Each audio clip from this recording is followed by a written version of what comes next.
Il est 10h à Paris, 9h en temps universel. Merci d'écouter RFI. Le journal, bonjour Jeanne Bartoli. Bonjour Juan Gomez, bonjour à tous. Dans ce journal, Emmanuel Macron en visite aujourd'hui au Liban. Le pays vient d'élire un président et désigner un premier ministre après des mois de blocage.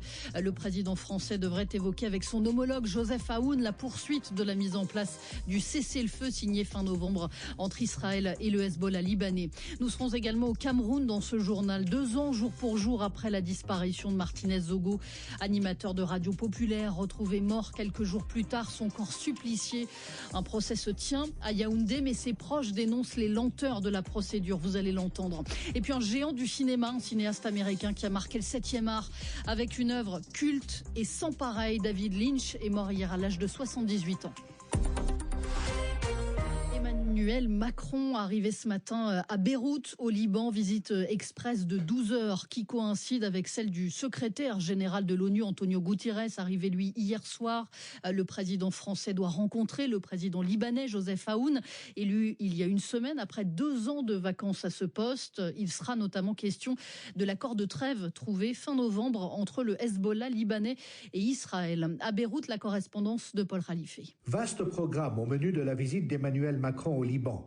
La première d'un chef d'État étranger depuis l'élection de Joseph Aoun à la présidence le 9 janvier et la désignation de Nawaf Salam au poste de Premier ministre le 13 janvier.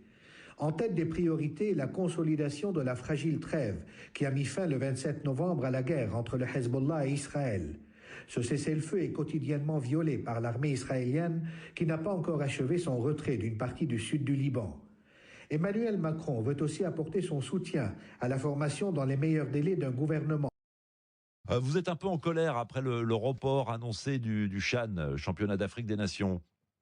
Oui, mon cher ami, si vous constatez, moi, ce qui m'a beaucoup choqué, c'est le fait que la compétition est organisée par 3 pays où ils ont été incapables d'organiser ça, c'est-à-dire respecter la date indiquée en première position. Oui. Il a fallu qu'on reporte ça jusqu'au mois d'août et ça m'a étonné. Surtout quand on prend l'Ouganda qui est habitué à participer parce que c'est leur 6e participation.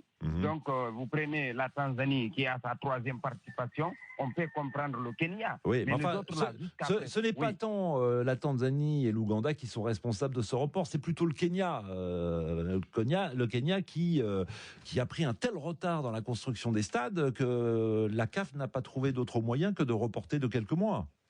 C'est de ça que je dis maintenant là. On devrait au moins alors, on devrait donner les 2 pays qui sont prêts là, et ils vont organiser. Ou bien on cherche un autre pays qui est, comment dire, prêt. Vous savez, en Afrique, il y a beaucoup de nations ici qui n'investissent pas dans les infrastructures sportives.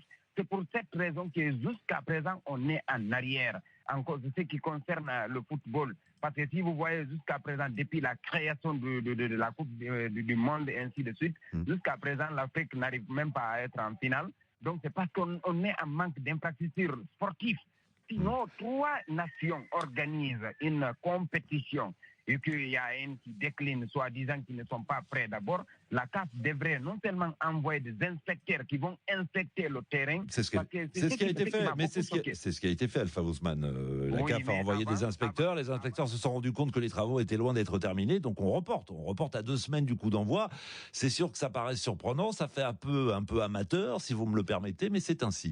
Bon, Alpha Ousmane, merci pour ce coup de gueule. Proposer l'émission Appel sur l'actualité. Ensemble en 2025. Banque Atlantique.